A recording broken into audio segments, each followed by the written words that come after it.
I've got the great pleasure to introduce now David Adjaye.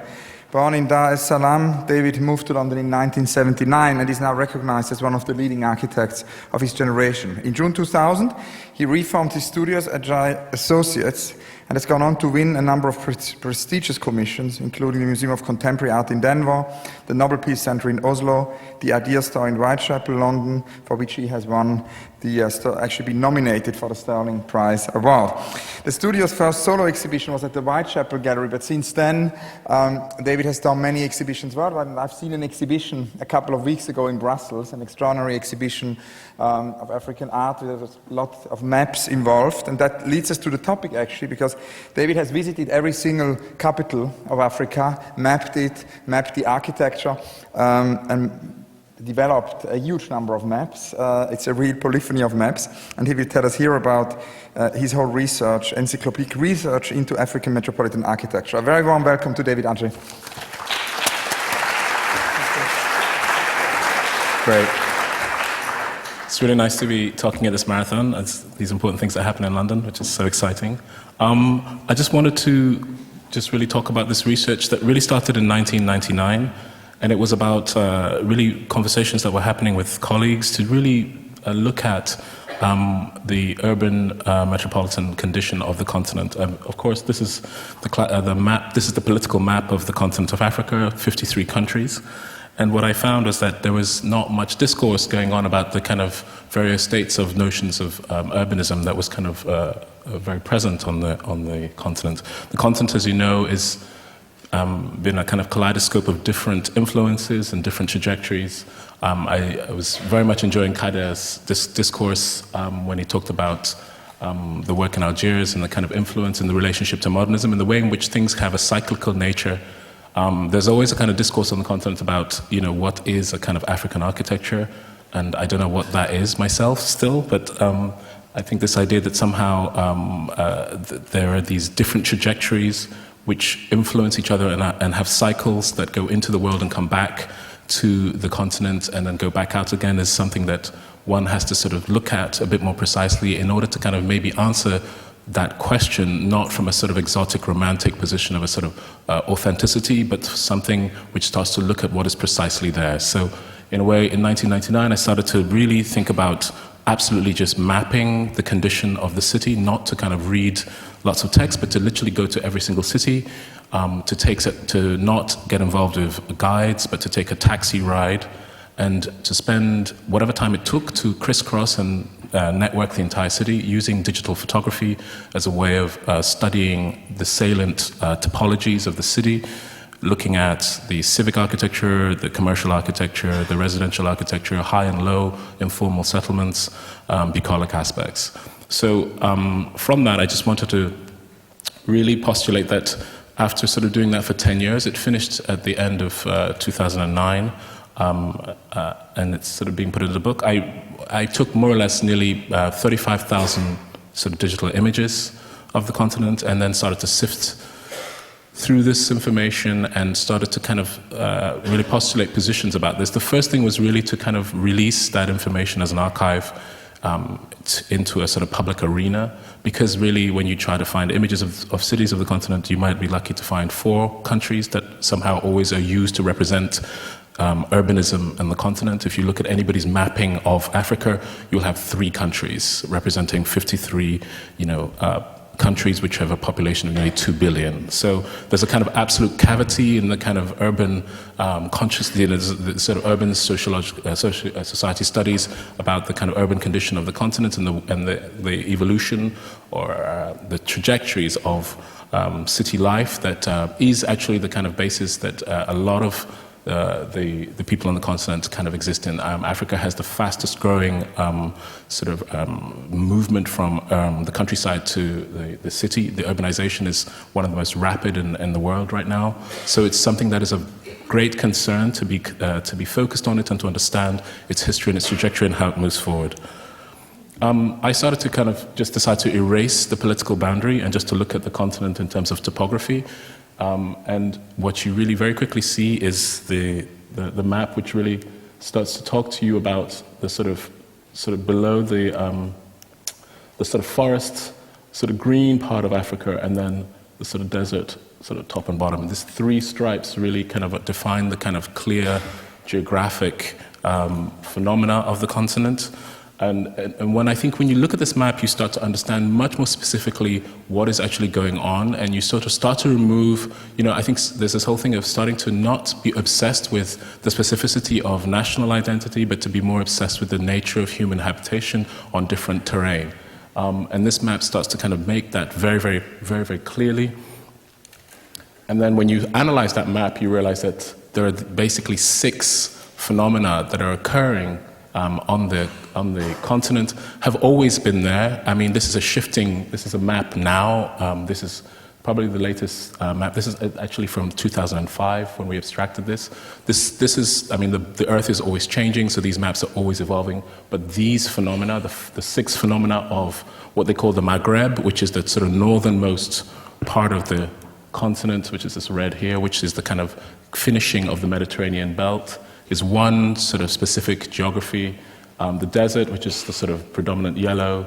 The Sahel, which is the bit between the desert and the Savanna lands. The Savanna lands are the grasslands where the migrations occur, the sort of animal kingdom occurs. And then you have the blue, which is the forest, which is the densest part of the continent, where the sort of river deltas all are and where most of the civilizations are sort of clustered. The sort of what they call black sub-Saharan civilizations are all clustered in the forest areas. The greatest amount of cities are in this area, 17, and then the rest are dispersed. Of course, you'll find that most of the desert cities are coastal, as with the Maghreb, and the mountain cities are obviously in these incredible highlands. I wanted to just quickly go through showing you what those phenomena are when you look at it, because I think that I don't even need to say it, but I think you can start to see something when you start to look at these sort of tendencies. 4 countries in the Maghreb, and you start to see a kind of coastal architecture as sort of modernity. This is sort of the architecture that Kader was talking about, which is really important. But this idea of a kind of coastal Arab architecture, which also then has the kind of influences of the sort of Phoenicians, the Greeks, the Romans, and right through to the sort of the French construction that happens in the 20th century.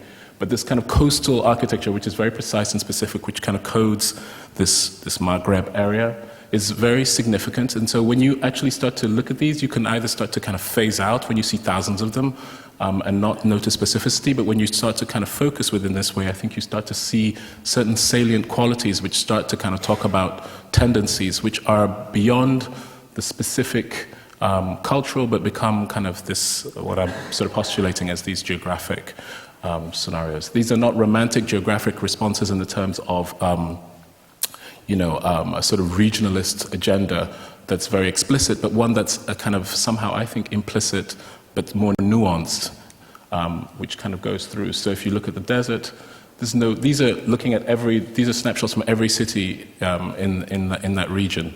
And you start to see very clearly tendencies, not just from the architecture, but also the kind of response to light, the nature of light in those places.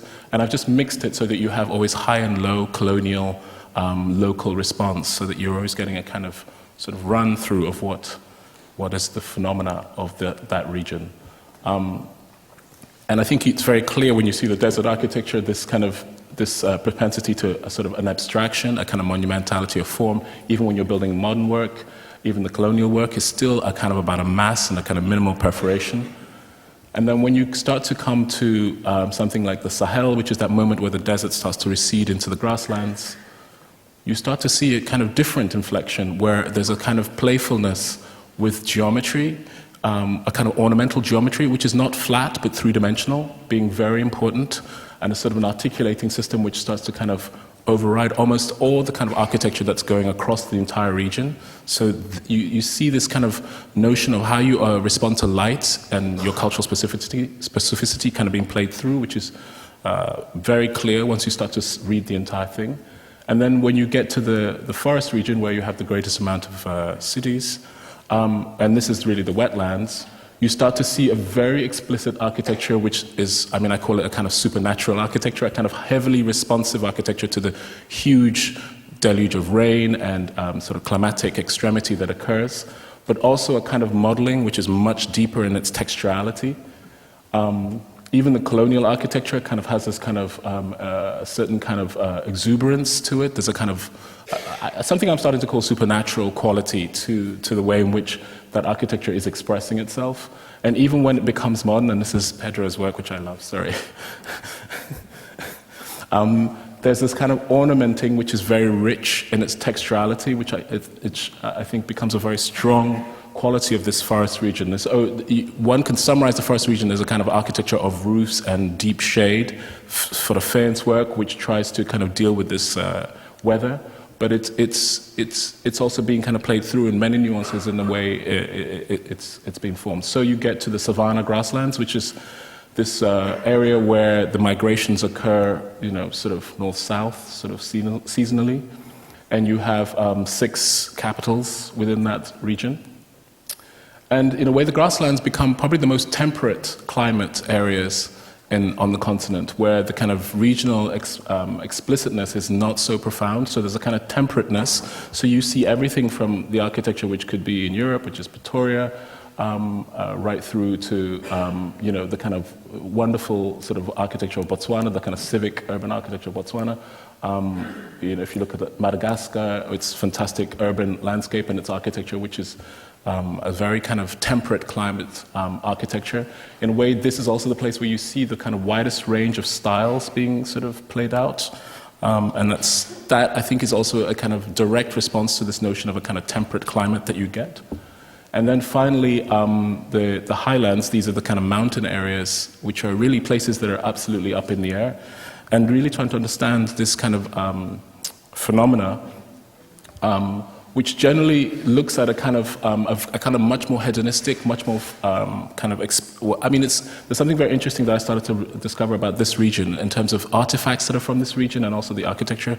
In a way, the artifacts of this region are very heady, sort of extreme extrusions, very kind of Giacometti-like kind of forms, and that the architecture also has this kind of super scale table structures, large needles, almost heady sort of phenomena, which I found extremely interesting and precise. And it's to do with this altitude and these cultures that develop in this high altitude. And I think it's absolutely clear that there's a kind of relationship between these phenomena and what's actually going on in the built environment. So this is a kind of live workshop. I've actually finished. This is a live workshop. I'm working through these ideas, but I really wanted to present it to you as a kind of way of talking about how to start mapping a notion of a vernacular which is on the continent in terms of the contemporary phenomena. Thank you very much.